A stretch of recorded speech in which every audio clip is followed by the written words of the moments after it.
สบายดีทุกคนพบกับซ่องออดี้พาเลาะมื้อนี้เส้นเดียวเส้นเคยเนาะออดี้พาเลาะเฮายังอยู่นาคือเก่าเนาะ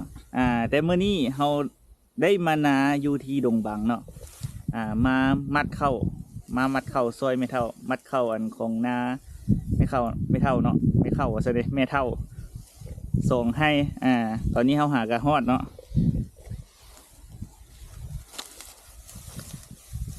แล้วก็หาก็เซตอกอันนี้ก็เป็นตอกที่เราเซเมื่อกี้เนี่ยเซตอกแล้วก็พร้อมแล้วที่จะมัดเข้าแล้วตอนนี้เมื่อนี้เขาก็มา4-5 คนเนาะคนหนึ่งก็ไปนอนละมากับเมียไปนอนถ่ายอยู่เทิงบุญวันนี้เหลือได้4 คนเนาะเหลือพันเพิ่มแล้วก็ไม่เท่าเนาะตอนนี้ที่จะมัดเข่าให้มันเลี้ยวภายในมือนี่แต่ประมาณมืออื่นหรือมือฮือเขาก็จะปั่นเนาะแม่นวะปั่นมืออื่นตัวปั่นอยู่แล้วแล้วกับปั่นแล้วเนาะโอเคเดี๋ยวเป็นว่าเขาไปมัดเข่ากันเลย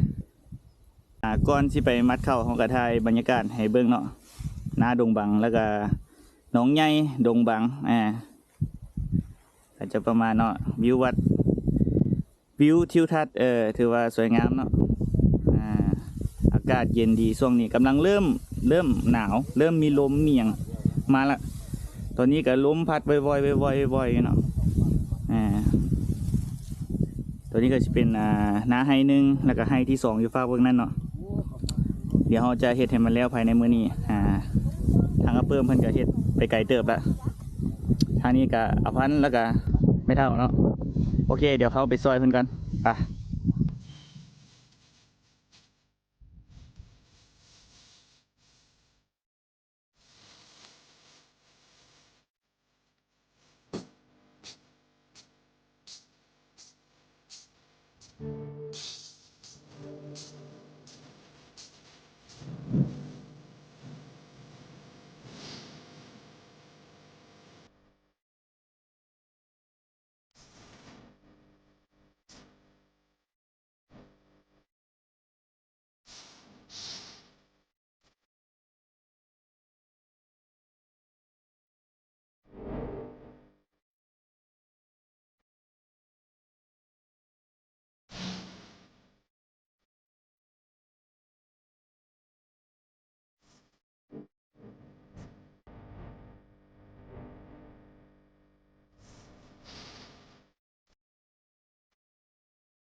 ตอนนี้ถือว่าเขา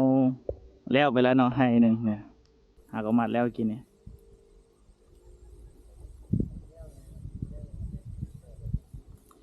ถือว่าใช้เวลาบุรุษเนาะวันนี้มีแต่ว่าเขาสิมัดให้ที่2ไล่ที่2ต่อเนาะโอเคขั้นมัดตัวนี้แล้วก็ถือว่าแล้วเลยบางเทื่ออาจจะได้เกเข้าเมื่อนี้เลยเนาะนะไปเดี๋ยวเอาไปมัดกันต่อ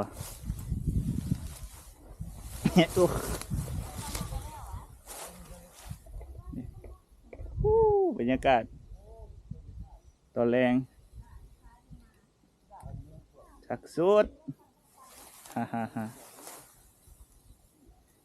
ขั้นโบเดดจังซี่หนึ่งว่ามัดโบเมื่อยเนาะ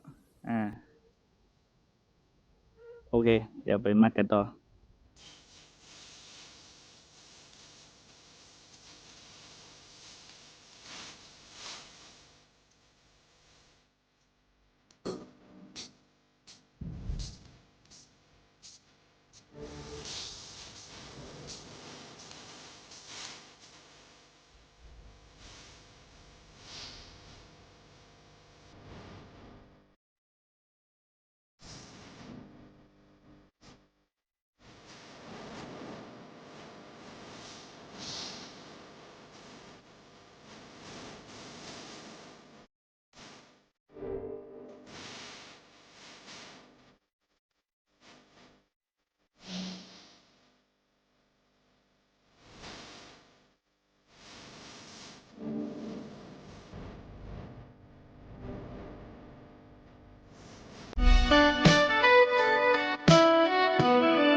ตอนนี้ถือว่าเราได้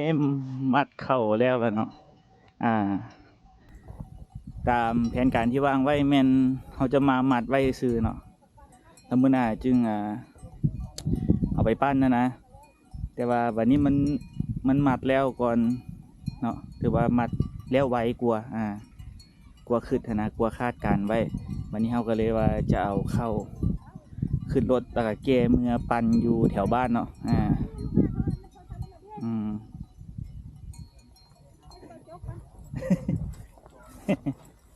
โอเค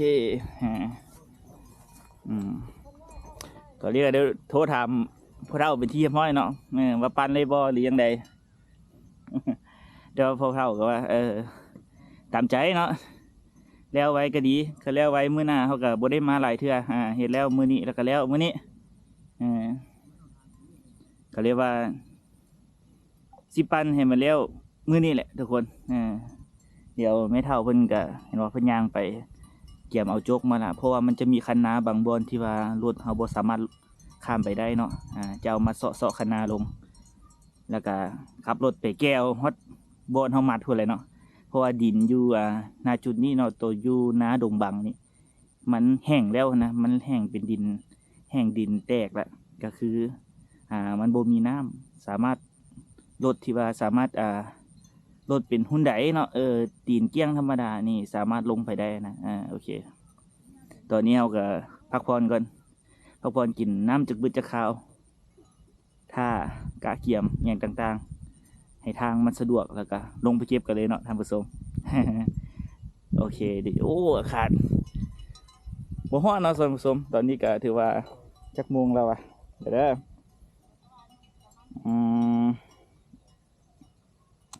อยากวาลินพันกันเนาะว่าก็ไปกันมาตอนนี้ประมาณ4:18เนาะเดี๋ยวเขาจะเก็บเข่าแถวนี้เก็บเข่าขึ้นรถแล้วก็เมื่อบ้านโอเคเดี๋ยวเขาไปถ่ายบรรยากาศแคมป์ทุ่งนาหรือว่าบรรยากาศแถวนาดงบังนี่ให้เบิ่งอีกเท่านึงเนาะว่าคักว่างามปะเนี่ยโอเคไป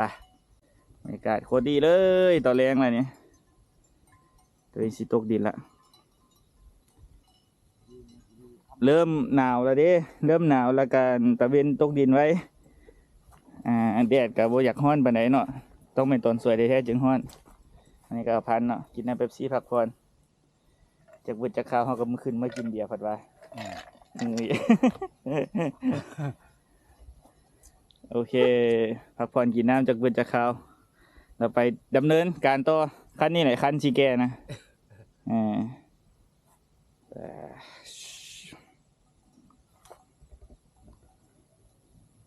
เฮ็ดมาแซงได้นะแต่เราจะเนี่ยคือว่าแถวทิ้งเดือนคือที่มันจะ3 ไร่ให้มาแซงมาเพียเอาไปแค่นั้นก็คือเฮ็ดมาแซงปีนึงมันได้30-40 เป่าพอแล้วเข้าคนไปกินนู่นอย่างแม่นั่งลงก็แบบก็แดดย้อนมา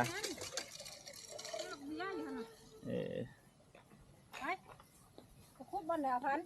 พี่ไปที่ลงไปตามทางเลยสิมั่นใจบ่เนาะบ่ไปให้กลางไปได้บ่มันเกิดทุกเอาห้อยจะพ่อร้อยถึงนะย่านมีพาก็แต่มีพอผมมันมาสอนนะขอไปสิว่าว่ามันบ่ประคากันนี่ก็มันน้ำหมกเปียกน้ำหมกอยู่กับเขาอยู่เดินเพื่อนหลายที่เขาไป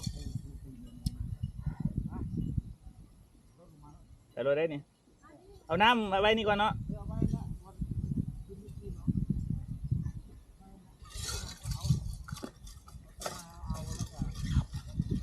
ไปทุกคนเอารถไปแก้เข้ากันไปลงเจ๋งไว้ได้ไหม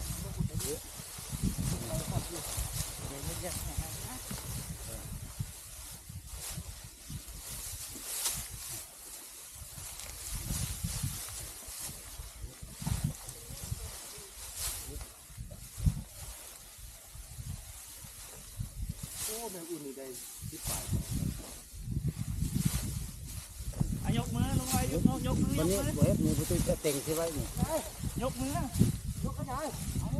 กล้องถ่ายอยู่เนาะ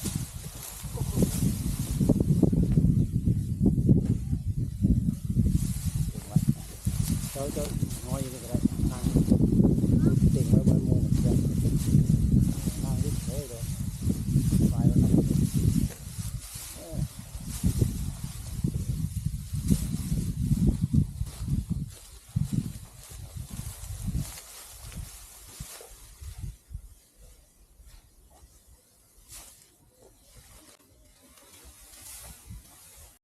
สบายดีทุกคน ตอนนี้ก็ถือว่าเขาปั้นเข้าหากันแล้วเมื่อกี้เนาะแล้วก็มาหากันมาฮอดบ้านตอนนี้ก็ประมาณ7:36 นาทีเนาะ7:00 นแรงก็คือตอนที่เขาขนเฟืองเนาะขนเฟืองหลังจากที่ว่าเอารถหุ่นใดลงไปแก้วแล้วนะก็เกิดเหตุการณ์บ่คาดคิดบ่คาดคิดเนาะตอนที่เขาขึ้นมาก็คือรถไปค้าหน่อยหนึง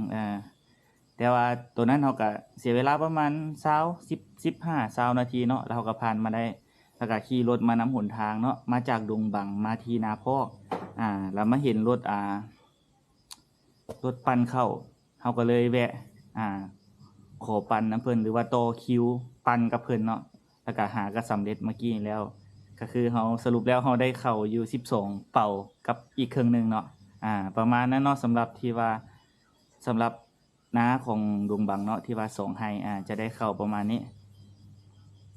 ตอนนี้ก็ฮอดเฮือนละเตรียมกินข้าวเป็นที่เรียบร้อยละเอาเป็นว่าขอจบสำนี้เด้อท่านผู้ชมลาไปก่อนสบายดีฝากติดตามเด้อบ๊ายบาย